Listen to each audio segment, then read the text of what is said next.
Greetings all, Ferrariman601 here.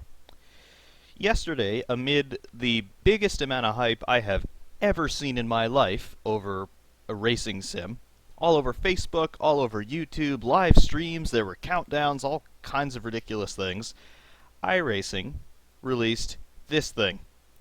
The 1989 Audi 90 Quattro IMSA GTO. That's a mouthful and a half. So much hype. I mean, I cannot overstate how much hype there was about this thing. There was an announcement a couple of days beforehand. So yesterday was Tuesday, and they announced this at very least on Sunday over last weekend. Maybe even a little bit earlier than that. I didn't see it until Sunday, but so much hype, so much hype, and then we get one car from 1989. From a series that doesn't exist anymore. And nobody wanted it. Seriously, where was the demand for this thing? It's a 30-year-old race car that's relatively obscure. Is it absolutely epic? Yeah, on many levels, yes it is. But it's just not even remotely related to anything else that's on iRacing, and I don't think it ever will be. I don't know, but more on that later. The Audi 90 Quattro IMSA GTO is obviously produced in 1989 by Audi. The specs on the thing: we have got a 5-cylinder engine in front, 4 valves per cylinder, double overhead cam of course, 709 horsepower. From the spec sheets that I've been able to pull up here, at 7,500 revs, which is more or less the red line, so maximum power at maximum revs. Quite interesting. 720 newton meters of torque at 6,000 revs, also very high up in the power band. Our specific power output on this thing is 324 horsepower per liter. The total displacement on that 5-cylinder engine is 2.190 liters.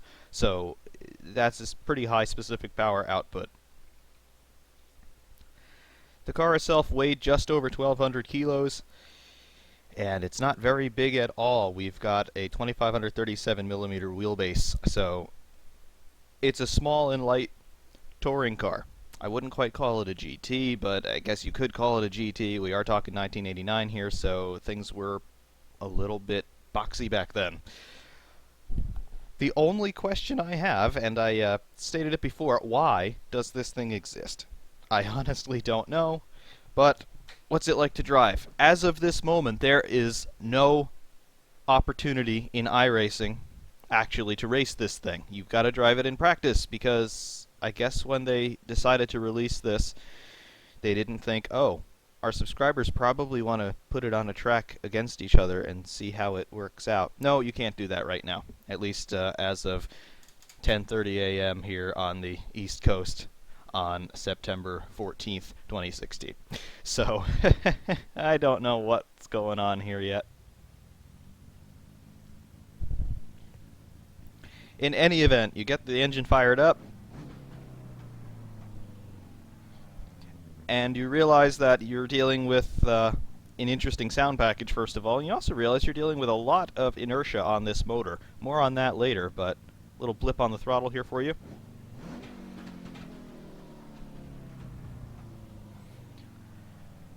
It takes that long for the revs to go back down to idle. Idle is at right about 1,300 RPM, and it's now back down there. That's a good 15 seconds from midway up in the rev range. So a lot of inertia on this. More on that in a moment. You don't have much going on in the cockpit. We are talking 30 years old, but it seems reasonably modeled from what I can see from the driver's perspective and from what you'll see from some of the onboard shots later on. I think that holds true. Something I don't understand, though, and this is starting to transfer into pretty much every car I have on iRacing, after they released the new Season 4 2016 build, my animated driver's arms are gone. And I don't know what's up with that, because I haven't changed any of my settings, and I've gone into the settings, and I can't figure out how to restore them. But, yeah, I don't have any driver animations at all right now. Anybody else have that problem? I don't know, but it really is starting to annoy me.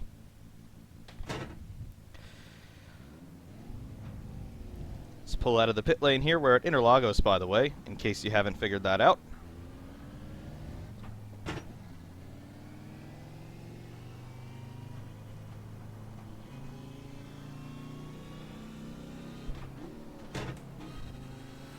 You've got a 5-speed manual gearbox in this car. Some of the specs that I have pulled up online on it, they say that it's got a 6-speed box. I don't know if this car was raced in a 6-speed variant at any point throughout 1989. I would bet you anything that it was. But the iRacing version here has a 5-speed box. Fair enough.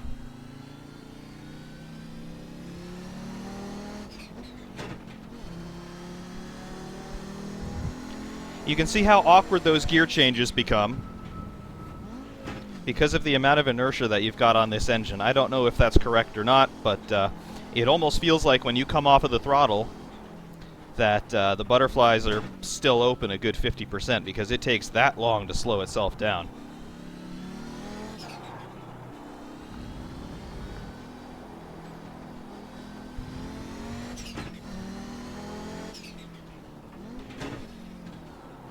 Obviously, as you can tell from the sounds, we are very heavily turbocharged. The upper left-hand corner of our view right here, we've got a boost gauge. It will go all the way up to 4 bar at high revs.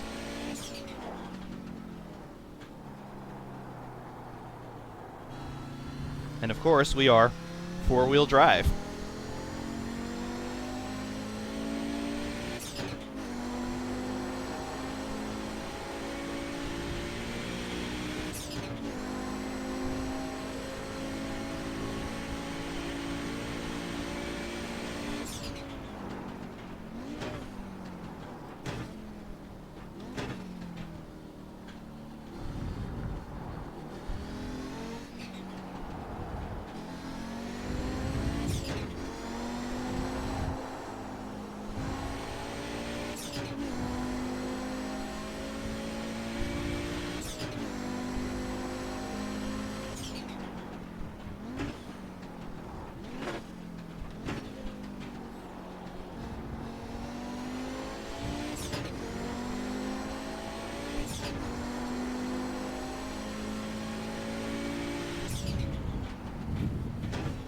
See, now that we're starting to get some temperature in the tires, things are starting to be a little bit more grippy.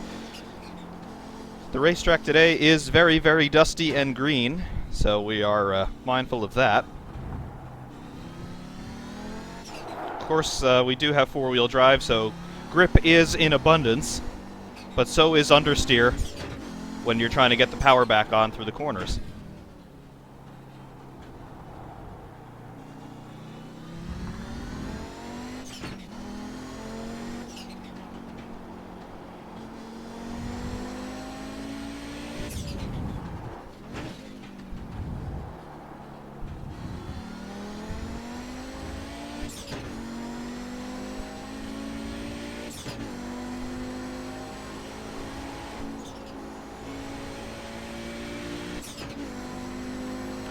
Okay, so for those of you who are loyal iRacing subscribers and you're wondering why you would pay $11.95 for a car that nobody seems to have wanted and seems to be a rather random addition to the iRacing lineup, what's it like to drive? Well, it shows its age in many ways. There is a lot of understeer through mediums and high-speed corners.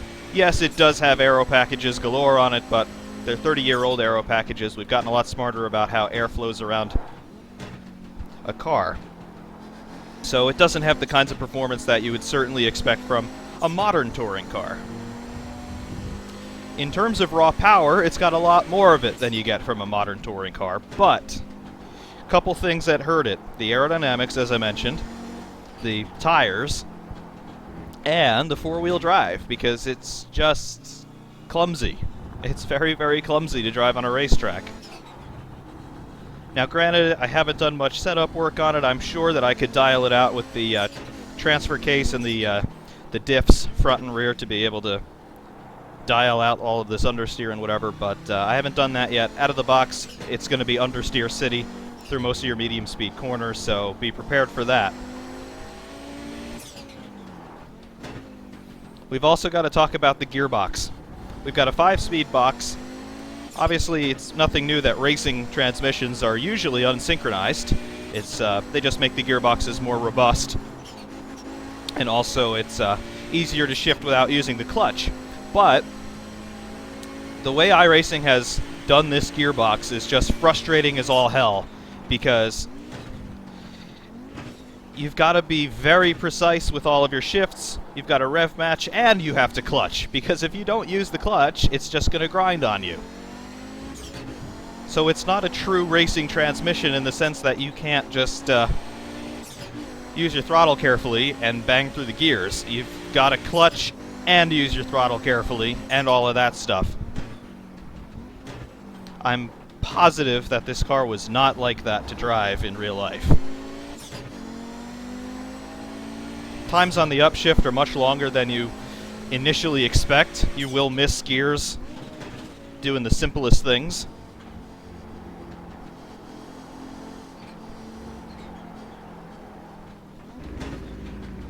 So just be mindful of that.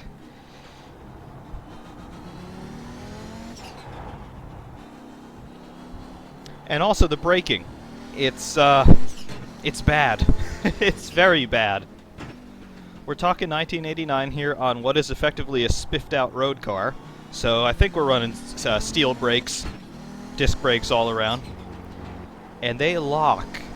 They lock so easily. Like that. So you can barely touch the brake pedal at all before the brakes start to lock up, because, alright, there is a little bit of downforce, but it's really only high-speed downforce, so by the time you're in a braking zone, you've already gotten rid of most of it. So the brakes are all controlled by how gently you want to coerce the car into not hitting anything, particularly solid immovable objects.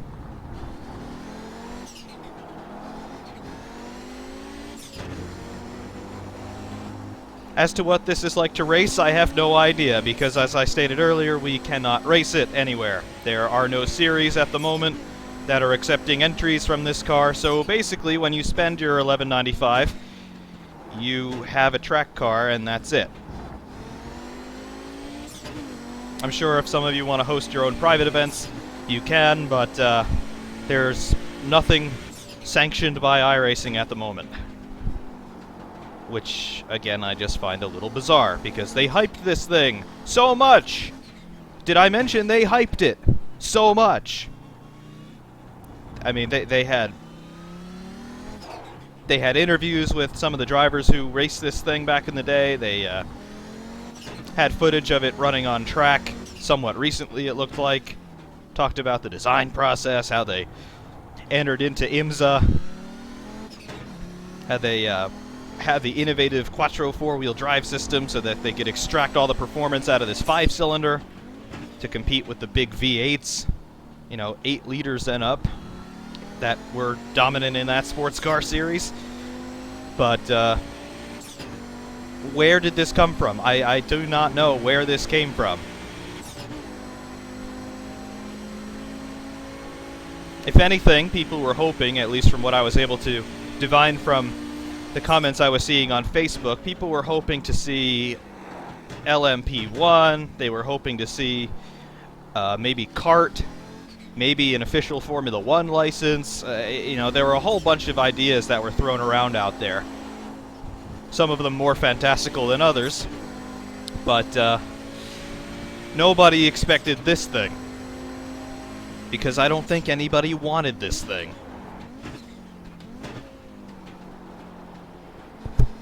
It's just not. It's not keeping within the motifs of anything else we've been seeing on iRacing. Yes, we've got touring cars, some of them. We've got the Aston Martin DB9. I mean, you could argue whether or not these are touring cars, or are they more in the realm of GT or whatever. But you've got the Aston Martin DB9, you've got the Ford GT, you've got the Corvettes. Got the Audi R8, so there is precedent for cars like this in iRacing, but none of them are this old.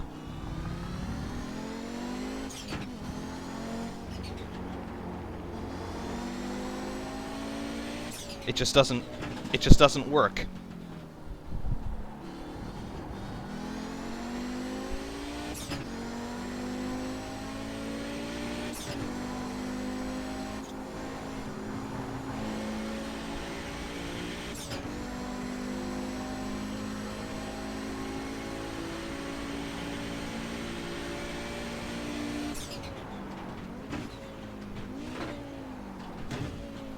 Now, as you can all well hear, the sounds on this thing are very good.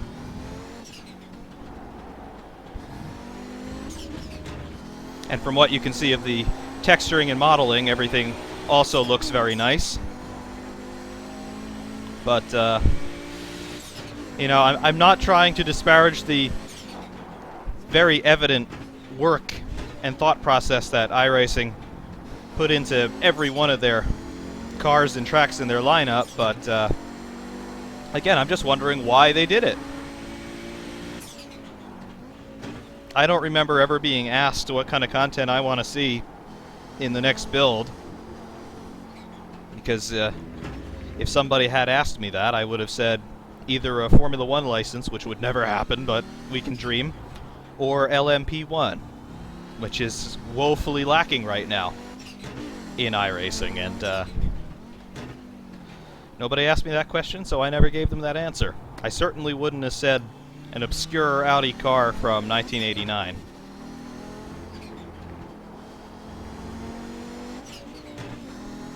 If anything, I might have also said some more recent Formula 1 cars. Like, I know they've got a license deal with McLaren.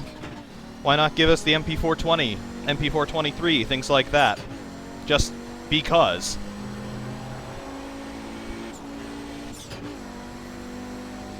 But no, we've got this.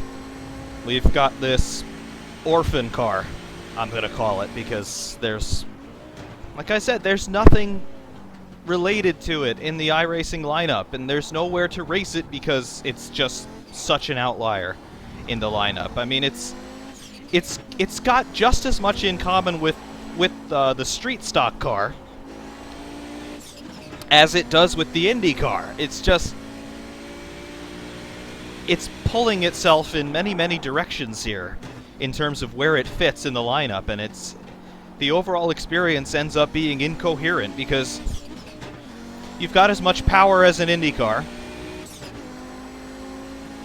yet the thing handles more or less, in a lot of situations anyway, like the crappy little $70,000 street stock car, if they're even that expensive. You know, with the 4-speed gearbox and the massive V8 engine that makes it understeer like crazy. So, I don't know what kind of personality this thing has, and I don't know what kind of use this thing has. To be perfectly honest, the only reason I bought this car yesterday afternoon was so I could make this video for you, because I have no intention of running this thing at all. I'm not interested in racing it. I run the Indy cars. That's my series, and I'm not interested in touring cars. Yes, I have some of them. I like to run them for fun occasionally. I first got into sim racing on touring cars, but they're not my thing anymore. So it's an orphan. It's an absolute orphan. Will there be some people out there who really love this? Yes, absolutely yes. There is a lot to love about this car. It's a challenge to drive. I'll certainly give it that. You, like I talked about before, you can really snatch it up under braking and it'll swap ends on you. That four-wheel drive system, as you can see there with that grotesque understeer. You've got to be really careful about how you feed the power in through the corners. The gearbox is a challenge and a half. The sounds are awesome. The detail in the cockpit is awesome. Just have a look at the dash and those gauges, particularly that boost gauge as it ticks all the way up to 4 bar. It's, there's a lot to love about this. There really is. But it's just not the cup of tea I think most of us were looking for.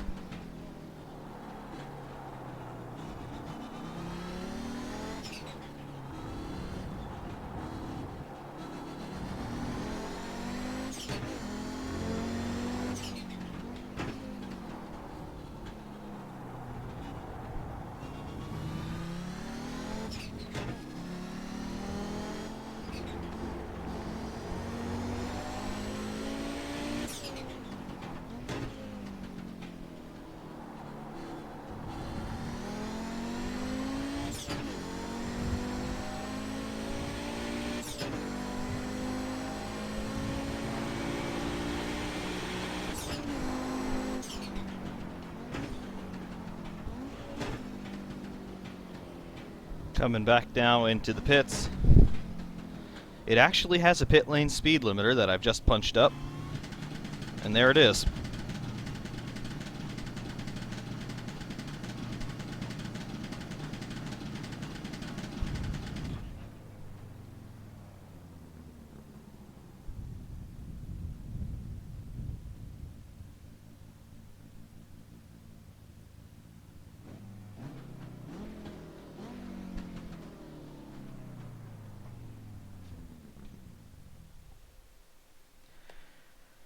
And that's about all she wrote on this thing. I mean, it's an orphan, like I said. It's related to practically nothing in the iRacing lineup. There's a lot to like about it. There really is. They've done a good job. They obviously are proud of it because of the massive amount of hype that they had about its release. But there's nothing that great about it that makes me say, "Wow, we needed this thing." It's too random. It's really, really too random. I mean, when iRacing make advertisements, you see NASCAR, you see IndyCar, you see touring cars sometimes, and you see the McLaren MP430. So those are their main markets. And when you go and register for races, you see the touring car races are full in terms of the GT series. You see the IndyCar races are well attended, the NASCAR races are well attended, and the Grand Prix World Championship well attended. So those are their principal markets, whether they like it or not. There aren't that many nostalgia fans out there. Sure, Lotus 49, Lotus 79, people run those, and I've run a few of those races, and they're fun. But they're not my bread and butter. Like I said, I like IndyCar. I run the MP430 sometimes in the Grand Prix World Championship, whatever. But this is not something that I'm going to come home from work and really wish to do. It's just not. There's a lot to like about the car. They've done a great job with the modeling and texturing and sound. The physics feel very believable to me, but it's just not it. It's just not it. If they were going to put out the resources that they did to do all their laser scanning and computer modeling and the very good sound sampling that they've done, they could have done something that would have appealed to a wider array of fans, because you either really, really love touring cars or you really, really don't. I haven't found much middle ground with that. And I'm among the people who really, really don't touring cars. So ugh, it's something I'm really never going to drive. So I don't know. I'm interested in whatever your thoughts are. It's it's just not what I had in mind, and I'm pretty sure it's not what a lot of people had in mind, because it's just weird. It's flat out weird, and I can't figure it out. But regardless, I will leave you with a view of some trackside and onboard shots of this thing going here around Interlagos, so you can get a sense of what it looks like and sounds like from the outside. Also, watch out for the huge, absolutely huge flame shooting out from the exhaust that is routed through the passenger side door. So watch for that. It's pretty dramatic, if nothing else. Also, when the thing bounces off the rev limiter in the external views, it sounds pretty amazing. I will give it that. And from the onboard shots, you'll see a little bit more of the interior from the gyro cam there. But until then, thank you very, very much for watching. Again, stay tuned for the onboard and trackside replay. For Ironman 601, signing out.